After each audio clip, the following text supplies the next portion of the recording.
Ketika saya berusia 10 tahun, ayah saya menyeret saya ke pesantren di lereng Gunung Jawa Timur dan meninggalkan saya di sana tanpa satu kata pun penjelasan yang masuk akal. "Kamu tidak pantas tinggal di rumah kami lagi," katanya dengan suara dingin sebelum berbalik pergi meninggalkan saya di halaman depan pondok pesantren yang sepi itu.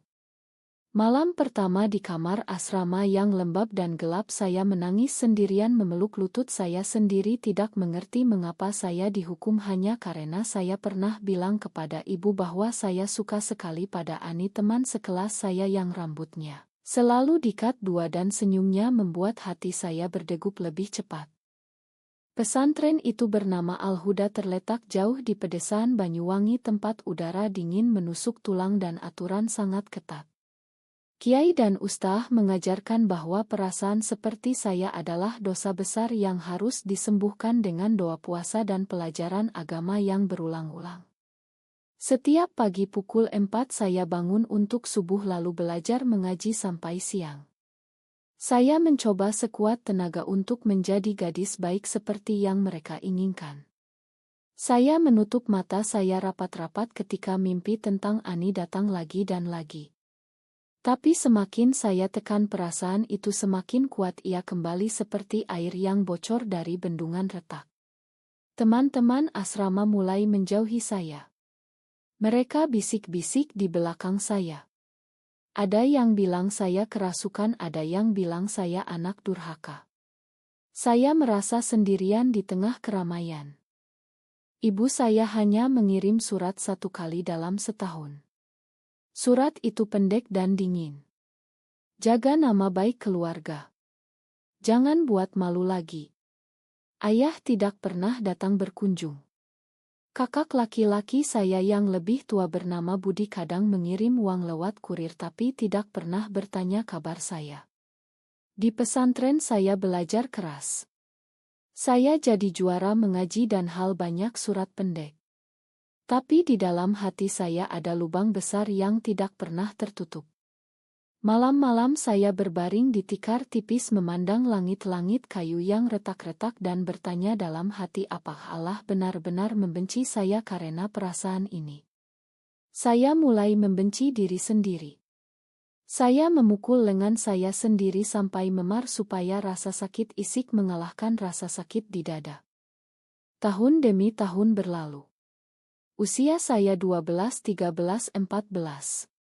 Saya melihat gadis-gadis lain di pesantren mulai membicarakan calon suami dan pernikahan. Mereka tertawa malu-malu ketika ustaz menjelaskan kewajiban istri. Saya hanya diam, saya tidak bisa membayangkan diri saya menikah dengan laki-laki. Setiap kali ada pengajian tentang dosa homoseksualitas, saya merasa tubuh saya membeku. Saya ingin berteriak bahwa perasaan saya bukan pilihan, tapi saya takut diusir atau dihukum lebih berat. Suatu hari seorang gadis baru bernama Laila datang ke pesantren. Dia berasal dari kota dan lebih berani daripada kami semua. Kami menjadi dekat karena duduk bersebelahan di kelas mengaji. Suatu sore di belakang pondok ketika kami sedang memetik daun sirih untuk ustaz, Laila memegang tangan saya pelan. Jantung saya berdegup kencang. Saya merasa hidup lagi untuk pertama kalinya sejak dibuang. Tapi keesokan harinya ustaz melihat kami dan memisahkan kami. Laila dihukum puasa 3 hari dan saya dikurung di kamar kecil selama seminggu. Saat itu saya sadar bahwa perasaan ini tidak akan pernah hilang. Ya, bagian dari saya. Saya mulai merencanakan pelarian. Usia saya 16 tahun. Saya menabung uang saku kecil yang dikirim kakak.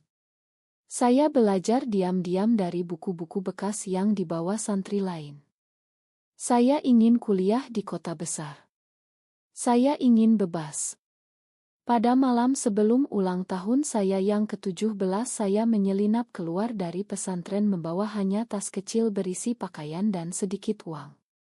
Hujan deras membasahi tubuh saya saat saya berjalan kaki menuju terminal bus. Saya naik bus malam menuju Surabaya dengan hati penuh ketakutan dan harapan. Saya tahu ayah akan marah besar jika tahu. Tapi saya tidak bisa hidup lagi di tempat yang membuat saya membenci diri sendiri. Di Surabaya saya tinggal di kos murah dan bekerja paruh waktu sebagai penjaga toko sambil kuliah di Universitas Negeri. Saya belajar manajemen. Saya bertemu orang-orang baru. Tapi luka lama tidak pernah hilang. Setiap kali telepon dari ibu datang saya gemetar. Mereka masih menganggap saya anak hilang yang harus dikembalikan ke jalan yang benar. Di Surabaya kehidupan saya berubah pelan-pelan. Saya kuliah dengan beasiswa dan kerja keras. Saya tinggal di kos kecil dekat kampus. Di sana saya bertemu dengan teman-teman yang lebih terbuka. Salah satunya adalah seorang mahasiswi bernama Maya yang juga berasal dari keluarga konservatif tapi lebih berani bicara tentang hak perempuan dan identitas. Maya menjadi teman pertama yang saya ceritakan tentang masa lalu saya di pesantren. Dia mendengarkan tanpa menghakimi. Untuk pertama kalinya saya merasa tidak sendirian. Tapi tetap saja saya menyembunyikan bagian terdalam dari diri saya. Saya takut jika mereka tahu saya lesbian mereka akan menjauh seperti di pesantren dulu. Tahun kedua kuliah saya mulai bekerja di kai kecil dekat kampus sebagai barista. Di sana saya bertemu dengan banyak orang dari berbagai latar belakang. Suatu hari seorang wanita muda bernama Rani datang ke kai. Dia berusia 23 tahun saat itu mahasiswi jurusan psikologi di universitas lain. Rambutnya pendek bergelombang, kulitnya cerah dan senyumnya membuat ruangan terasa lebih hangat. Kami mulai berbincang ringan tentang kopi dan buku. Lama-kelamaan percakapan kami semakin dalam. Rani bercerita tentang tekanan keluarganya yang mengharapkannya menikah segera. Saya bercerita tentang pesantren tanpa menyebut alasan sebenarnya mengapa saya dibuang. Suatu malam setelah kai tutup Rani mengajak saya jalan-jalan di tepi pantai Kenjeran. Di bawah cahaya bulan dia memegang tangan saya. Saya membeku tapi tidak menarik tangan saya. Saat itu saya tahu perasaan saya terhadap perempuan bukan hanya anak kecil. Itu nyata dan kuat. Hubungan kami berkembang pelan. Kami bertemu diam-diam di taman-taman sepi atau di kos saya. Rani adalah orang pertama yang saya katakan dengan lantang bahwa saya lesbian. Dia memeluk saya erat dan bilang dia juga merasakan hal yang sama sejak lama. Kami mulai saling mencintai dengan hati-hati. Setiap sentuhan, setiap ciuman di pipi, setiap kata sayang kami ucapkan membuat saya merasa utuh lagi. Tapi di balik kebahagiaan itu ada ketakutan besar. Keluarga Rani adalah keluarga Tionghoa Kristen yang cukup terbuka tapi tetap tidak akan menerima hubungan sesama jenis. Keluarga saya lebih parah lagi. Ayah saya adalah tokoh masyarakat Muslim di kampung halaman dan ibu saya sangat taat pada tradisi. Jika mereka tahu saya yakin mereka akan menganggap saya mati. Konflik mulai muncul ketika Rani ingin memberi tahu teman-teman dekatnya. Saya menolak. Saya takut berita menyebar dan sampai ke telinga keluarga saya. Kami bertengkar untuk pertama kalinya. Rani bilang saya terlalu pengecut dan masih terbelenggu masa lalu. Saya balas bahwa dia tidak mengerti apa artinya dibuang di usia 10 tahun karena perasaan yang tidak bisa dikendalikan. Pertengkaran itu membuat saya menangis semalaman. Saya mulai mempertanyakan apakah cinta ini layak diperjuangkan jika harganya adalah kehilangan segalanya. Tapi setiap kali saya melihat senyum Rani saya tahu saya tidak bisa melepaskannya. Saya memilih untuk tetap bersama meski harus berbohong kepada dunia luar. Sementara itu di keluarga saya kakak laki-laki saya Budi menikah dengan gadis pilihan ayah. Mereka mengundang saya pulang untuk acara resepsi. Saya datang dengan hati was-was.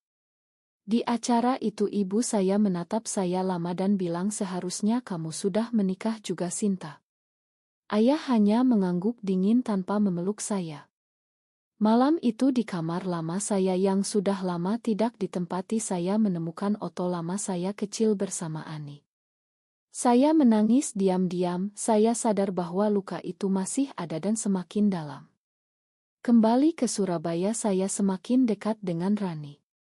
Kami pindah ke apartemen kecil bersama meski harus berpura-pura sebagai saudara sepupu di depan tetangga. Hidup kami tenang tapi rapuh. Setiap telepon dari keluarga membuat saya gemetar. Saya mulai berpikir tentang masa depan. Apakah saya berani membangun kehidupan bersama Rani secara terbuka? Tahun-tahun berlalu. Saya lulus kuliah dengan predikat cum laude dan mendapat pekerjaan bagus di perusahaan periklanan di Jakarta. Rani juga lulus dan bekerja sebagai konselor di sebuah LSM yang fokus pada kesehatan mental perempuan. Kami pindah bersama ke apartemen kecil di kawasan Tebet. Kehidupan kami mulai stabil. Kami punya rutinitas bersama, memasak, menonton film, dan saling mendukung karir masing-masing. Rani adalah orang yang paling mengerti saya. Dia tahu kapan saya butuh diam dan kapan saya butuh dipeluk. Cinta kami tumbuh semakin dalam. Kami mulai membicarakan masa depan. Rani ingin kami hidup bersama secara terbuka suatu hari nanti. Saya masih ragu tapi mulai terbuka pada kemungkinan itu. Suatu hari Rani mendapat tawaran magang di Belanda selama 6 bulan.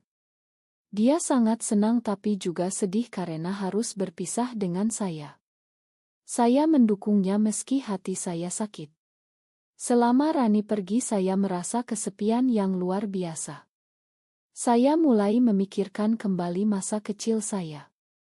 Saya memutuskan untuk mencari tahu kabar keluarga saya lebih dalam. Melalui kakak saya tahu bahwa ayah saya sakit-sakitan dan ibu semakin taat beragama. Mereka masih berharap saya menikah dengan laki-laki dan kembali ke jalan yang benar. Hal itu membuat saya marah dan sedih sekaligus. Mengapa mereka tidak pernah mencoba memahami saya? Ketika Rani kembali dari Belanda hubungan kami semakin kuat.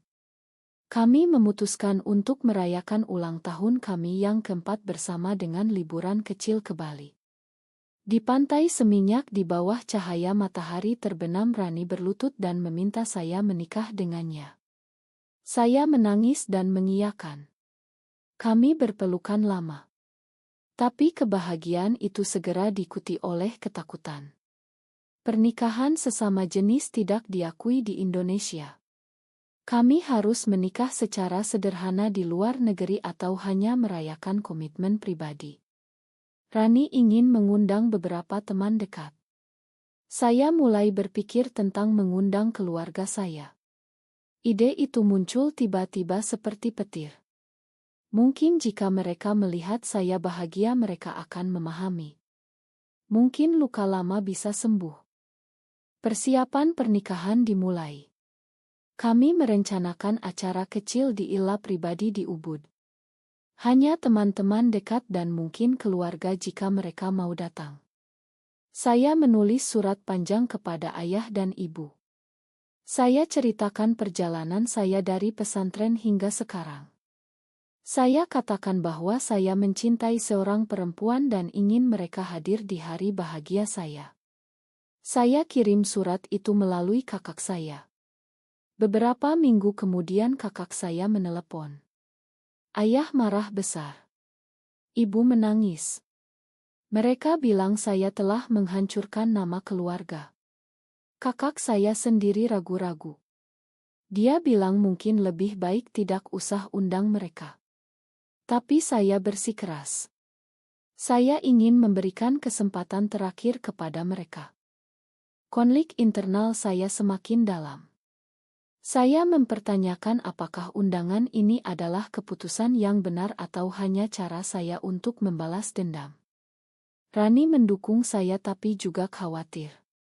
Dia bilang jika keluarga saya datang dan membuat keributan pernikahan kita bisa hancur.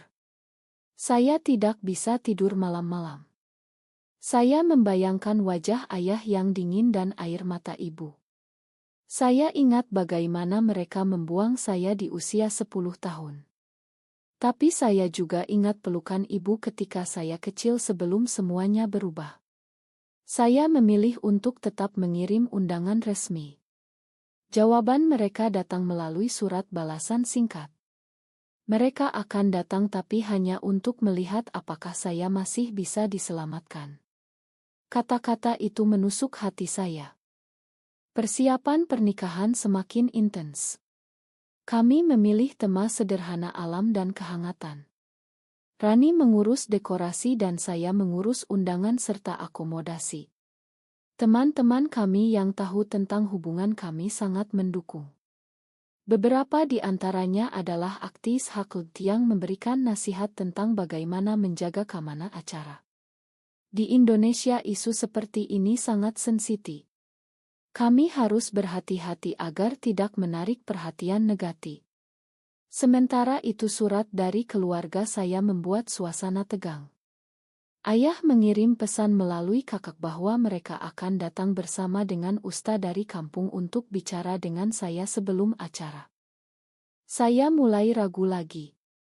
Rani melihat kegelisahan saya dan kami bertengkar kecil.